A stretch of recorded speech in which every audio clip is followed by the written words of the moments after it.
The sun sets slowly over the southern coast of Greece, turning the waters a deep shade of gold. Waves lap gently against the shoreline, and to anyone passing by, this seems like just another peaceful beach. Quiet, ordinary, unremarkable.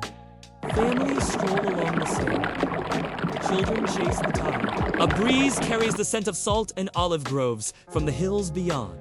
But just a few meters beneath these calm waters lies something extraordinary. Something that does not belong to the present, but to a world long forgotten. If you were to dive below the surface, the seafloor would suddenly shift from sand and stones to something startling. Straight lines, carved edges, shapes too deliberate to be natural. A ghostly outline of streets, foundations of walls, the skeleton of a city that has been waiting patiently in silence, untouched for thousands of years. This is Pavlopetri, the oldest known submerged city on Earth. Older than the pyramids, older than Stonehenge. A city that, for over 5,000 years, has slept beneath the Aegean waves, preserved as though time itself froze the moment its people vanished. And yet, almost no one knew it was here until modern times. Imagine it! An entire settlement hidden in plain sight, beneath waters so clear that on some days you can see the faint grid of its streets from above. A lost civilization resting just offshore, where swimmers float unknowingly above the remnants of courtyards, temples, and homes. But Pavlopetri is not just another set of ruins swallowed by the sea. It is a discovery that forces us to question what we think we know about human history. A city so advanced, so carefully built, that it challenges the timeline of civilization itself. Who were the people who lived here? How did they engineer such remarkable structures thousands of years before tools like iron or concrete existed? And why did their city disappear beneath the waves, only to resurface in our story today? This is not just an archaeological site. This is a window into a forgotten chapter of humanity. One that may hold answers to questions we never thought to ask. And as we journey deeper into the mysteries of Pavlopetri, we will uncover not only the remains of an ancient world, but the unsettling truth of how fragile even the greatest civilizations can be. The year was 1967. The world was changing fast. Rockets were being launched into space. Computers were beginning their slow crawl into everyday life. And in the quiet waters of southern Greece, a lone diver prepared to plunge beneath the waves. His name was Nicholas Fleming, a British oceanographer. He wasn't a treasure hunter, not even an archaeologist. His passion was studying the sea itself. More precisely, the way coastlines rise and fall over time. To most, his work seemed like dry science. But on this particular day, destiny had other plans. As Fleming descended into the Aegean waters near the village of Pavlopetri, he expected to see the usual seabed. Sand, scattered stones, and seagrass swaying with the current. But then, something caught his eye. At first, he thought it was nothing unusual. Just rocks lying on the ocean floor. But as he swam closer, his heartbeat quickened. These rocks were different. They weren't random. They weren't scattered by nature. They were aligned. Straight edges, corners, and blocks, too precise to be natural formations. They looked like walls, roads, structures. Fleming knew what natural geology looked like, and this wasn't it. He hovered over the seabed, staring at what looked like the outlines of an ancient street. Was he dreaming? Could an entire man-made settlement really be lying just a few meters beneath these calm waters? When he surfaced and shared his discovery, most people didn't believe him. It's just rock formations, some said. You're seeing patterns that aren't really there. After all, how could a city be hiding under shallow water so close to the shore without anyone knowing? But Fleming wasn't the kind of man to give up easily. Something deep inside told him he had found something extraordinary. 4 months. He returned again and again, sketching maps, making notes, and gathering as much evidence as he could. He swam the same paths over and over, tracing what he believed were streets, courtyards, and the outlines of buildings. Still, skepticism surrounded him. Imagine for a moment what he must have felt. To see something with your own eyes that you know is real, but to have almost no one believe you. How many of you, watching this right now, would have kept going in his place? Would you have the persistence to keep diving back, again and again, chasing proof of something the world said didn't exist? 2 years later, in 1969, Fleming finally brought reinforcements. This time, he wasn't alone. He invited a team of archaeologists, people who could verify what he had seen. When they dove beneath the waves, the silence of doubt was shattered forever.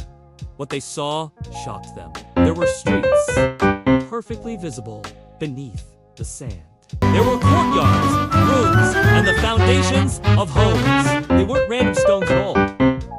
They were the remains of a city, a settlement that once thrived thousands of years ago. The archaeologists swam through what felt like a ghost town, frozen in time, preserved by the sea.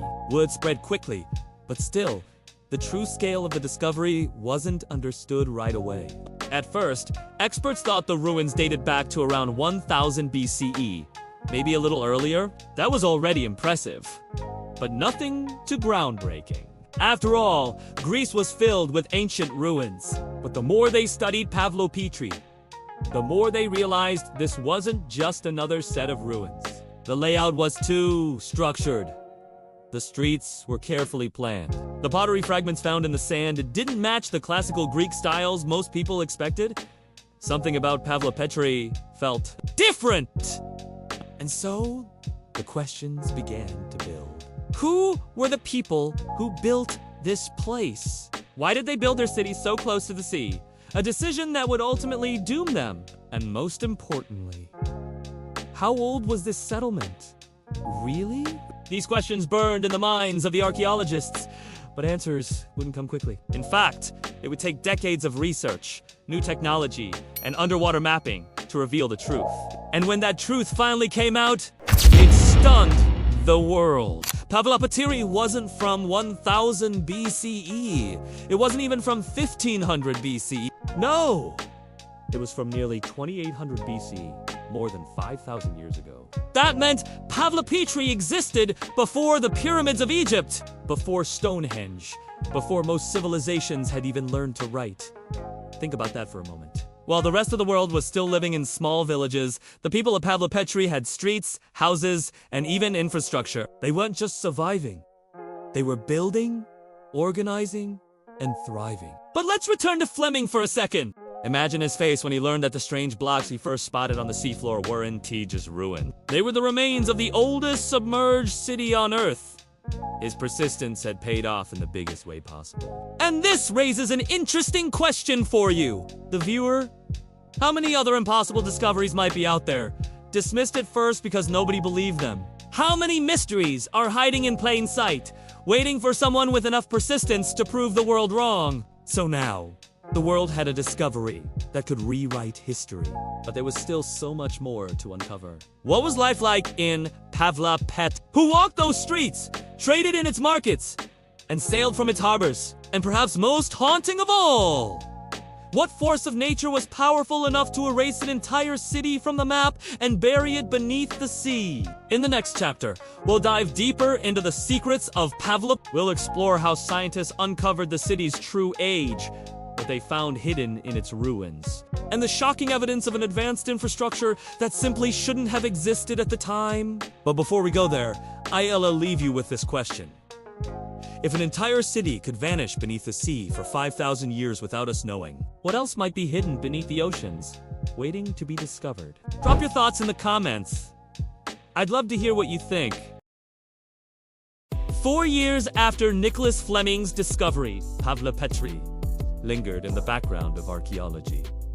Known, but not yet fully understood. The outlines of its streets and buildings had been mapped, fragments of pottery collected, but no one could imagine just how old this city truly was. At first, experts estimated Pavlopetri dated back to around 1000 BCE, perhaps the era of the early Mycenaeans. That already placed it among Greece's ancient settlements, but nothing too unusual compared to other sites scattered across the Aegean. A fascinating underwater curiosity, yes, but not a world-changing revelation. But beneath the waves, Pavlopetri held secrets that refused to remain hidden. Over the following decades, archaeologists returned again and again, piecing together the mystery. They brought with them new tools: radiocarbon dating, ceramic analysis, and later, advanced underwater scanning. What they uncovered would force them to rewrite history itself. The pottery was the first clue. When fragments were carefully analyzed, they didn't resemble classical Greek designs. Instead, they matched styles from the Bronze Age, specifically around 2800 BCE. That was nearly 2,000 years older than anyone expected. The dating tests confirmed it. Pavlopetri wasn't just ancient, it was prehistoric. A city that stood proudly over 5,000 years ago, long before Greece had even entered its so-called Golden Age. Suddenly, this wasn't just another ruin. It was something far greater. The oldest submerged city in the world, preserved beneath the sea like a time capsule. Let that sink in for a moment. 5,000 years! When the people of Pavlopetri built their homes, the pyramids of Egypt were still centuries away. Stonehenge had not yet been raised on the Salisbury Plain.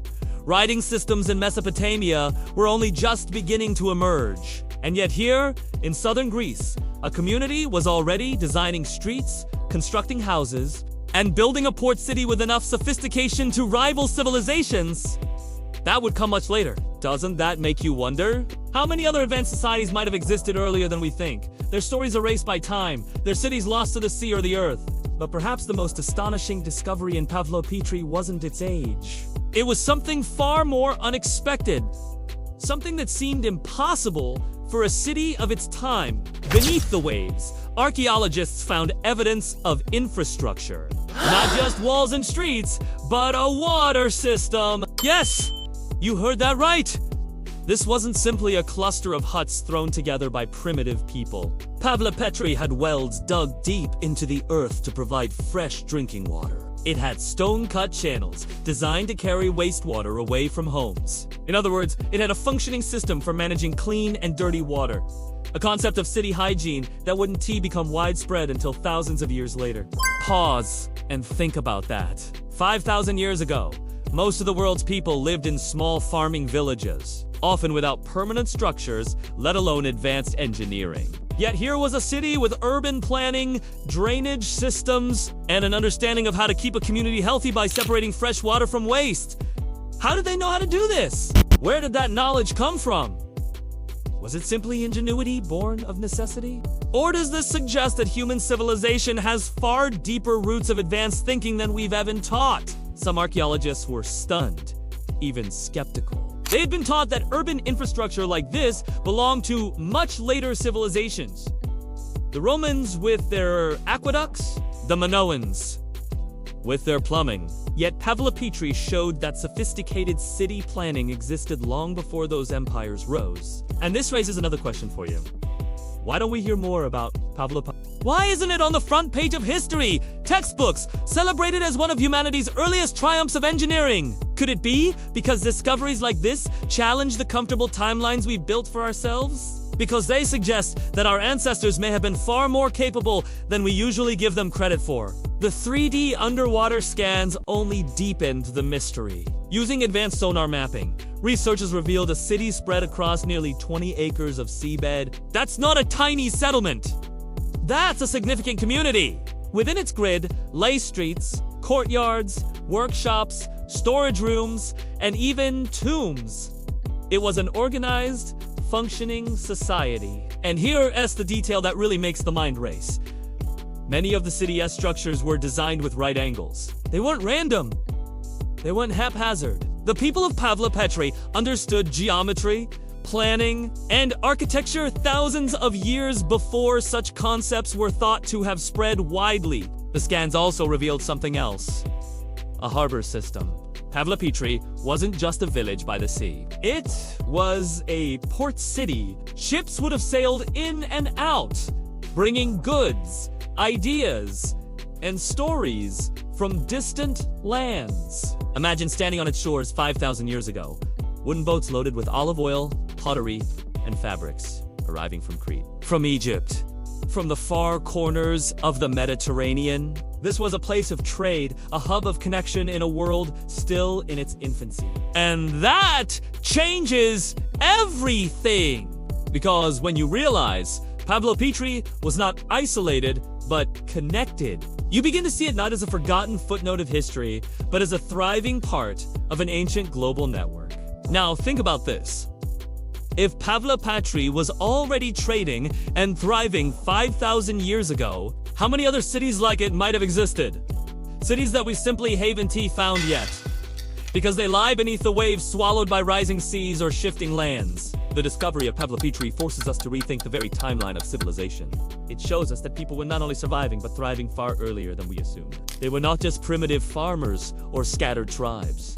They were builders, traders, and engineers. And yet, despite all this, Pavlopetri remains strangely absent from mainstream history. Ask most people about ancient Greece, and they'll tell you about Athens, Sparta, or the myths of gods and heroes. But Pavlopetri, few have even heard the name. So here's my question to you.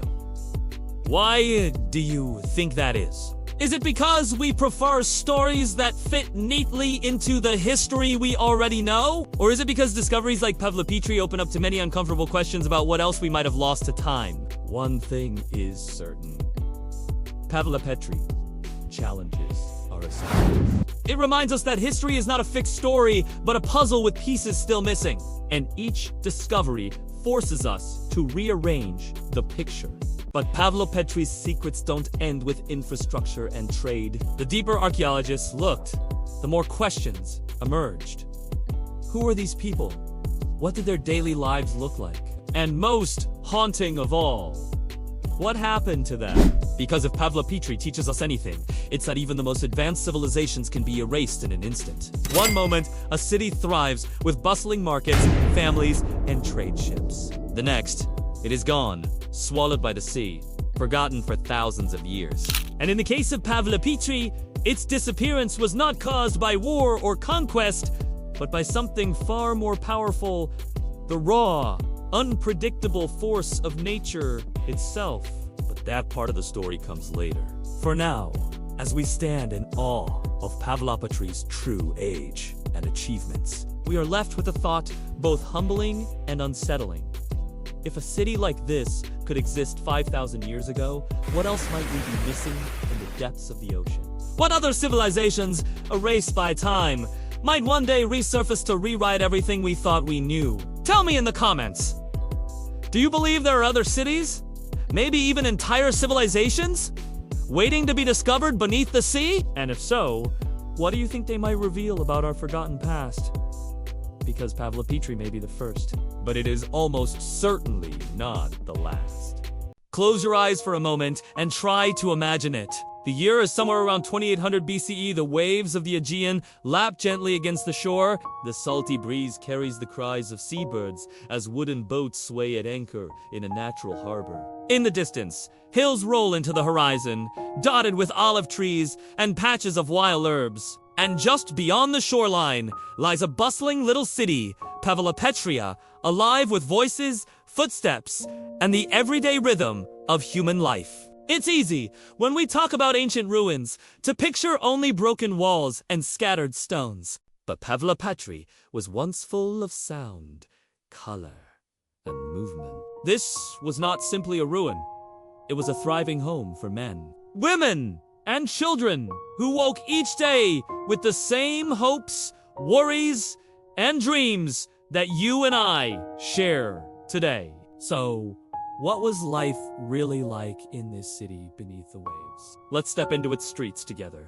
A walk through the city. The streets of Pavlopetri weren't dirt paths. They were carefully laid out lanes, with houses lining each side. Archaeologists mapping the seabed were astonished to find entire neighborhoods still intact.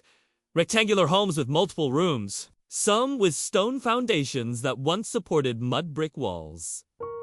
Imagine walking along these narrow lanes. The morning sun rises over the water, spilling golden light on the plastered walls of homes. From an open doorway, the smell of baking bread drifts into the air. Children laugh as they chase each other barefoot across the courtyards. Women gather near a well, drawing up fresh water and talking about the day ahead.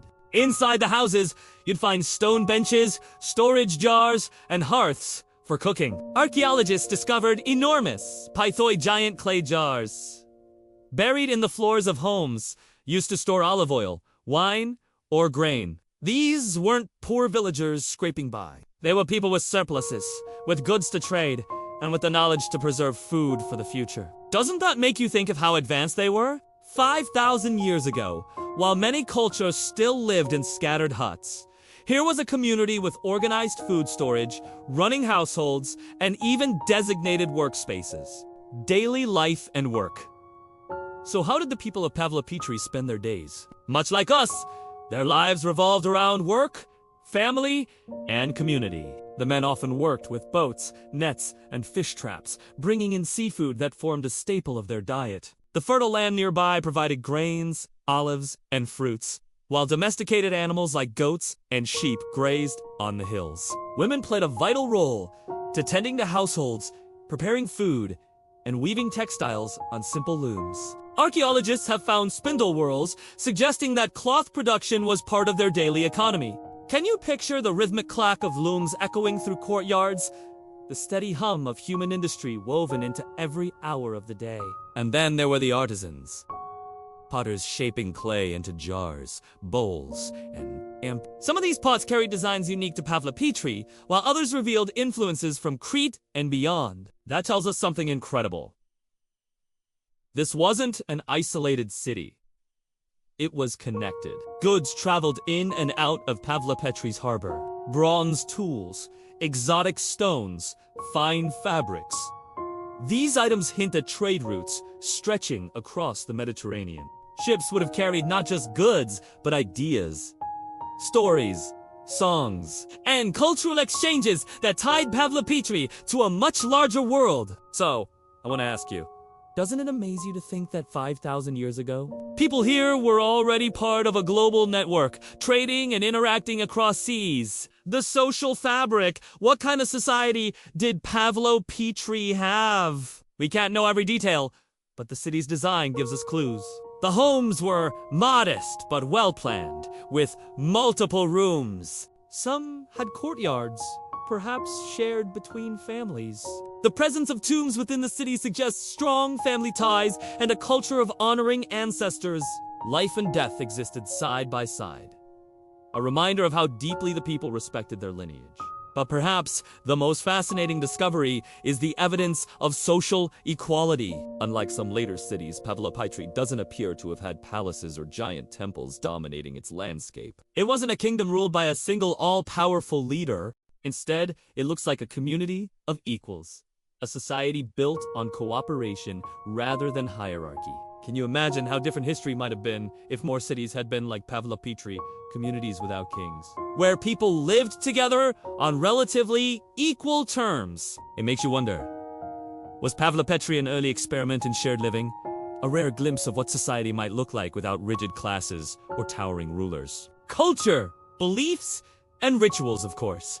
Daily life wasn't just about survival. The people of Pavlopetri had their own culture, beliefs, and traditions. Pottery fragments reveal not only utilitarian vessels, but also pieces decorated with symbols and designs. These could have held ritual meaning, used in ceremonies or offerings. Some scholars believe the people of Pavlopetri may have worshipped sea deities, given their dependence on the ocean. After all, the sea was both their lifeline and their greatest threat. Imagine the flicker of firelight as families gathered at dusk, telling stories of gods and heroes, of spirits that lived in the waves, of ancestors who guided them from beyond. Their myths may never be fully known to us, but they were woven into the fabric of daily life, shaping how people understood their place in the world. And here's a question for you. What do you think they believed happened after death? When they buried their loved ones within the city, was it to keep them close, to ensure their spirits remained part of the community? Or did they believe, as so many coastal peoples have, that the sea itself carried souls to another realm? Children of Pavlopetri. Let's not forget the children. Because sometimes history focuses only on kings, battles, and monuments. But the real story of any city lies in its families. Picture a child of Pavlopetri. They wake up to the sound of gulls, rub sleep from their eyes, and run barefoot through narrow streets. They might help their parents carry water from the well or chase after goats in the hills. Perhaps they sit beside their mother, watching her weave, or listen wide-eyed as their father tells stories of distant lands where traders come from. Archaeologists have even found small clay figurines that may have been children's toys. Doesn't that make the people of Pavlopetri feel suddenly real? These weren't just names or numbers in a textbook. They were kids who laughed, played, and dreamed. Just like children today. So here's something I want to ask you. If you had grown up in Pavlopetri 5,000 years ago, what would your life have looked like? Would you have been a fisherman's child running down to the harbor each morning? Or the son or daughter of a potter, hands covered in clay? Evenings in the city. As the sun dipped toward the horizon, life in Pavlopetri slowed. Families gathered for meals of bread, olives, cheese, and fish. Fires flickered, casting dancing shadows on plastered walls. Perhaps neighbors came together and shared courtyards, talking, singing, or playing simple instruments made of bone or wood. The air would have carried the smell of smoke, the taste of salt, the distant crash of waves. Overhead, the stars of the ancient Greek sky shone as brilliantly then as they do now. And maybe, just maybe, someone gazed at those stars and wondered the same questions we do today. Where did we come from? What lies beyond the horizon? What is our place in the vastness of existence? It's a powerful thought, isn't it? That even 5,000 years ago, the people of Pavlopetri may have pondered the same mysteries that still keep us awake at night. A living legacy, the beauty of imagining Pavlopetri's life isn't just in filling in the gaps of history. It's in recognizing that these were people not so different from us. They loved, they worked, they raised families, and they dreamed of tomorrow. And even though their city now lies silent beneath the waves, their legacy endures. In the clay shards left behind, in the stone walls still standing on the seabed, and in the story that continues to unfold as we uncover their world. So let me ask you this. If your city were to disappear tomorrow, what would future archaeologists find that tells them who you were? Would they discover your phones, your books, your homes, and understand your dreams? Or would so much of our life, like Pavlopetri's, vanish into mystery? Pavlopetri may be silent now, but when we imagine its life, the bustle of its streets, the laughter of its children, the rhythm of its daily work, we breathe life back into the stones. We see not just ruins, but a vibrant, thriving society that once stood proud against the sea. And in doing so, we honor them. We remind ourselves that history isn't just about kings or wars. It's about ordinary people, people like us, who lived, loved, and left behind traces of their existence in the currents of time. But as beautiful as this vision of Pavlopetri's life may be, there's a haunting question we can't ignore. If this city was so advanced, so alive, why did it disappear? And that, my friends, brings us to one of the most dramatic chapters of this story, a chapter where nature itself becomes the enemy.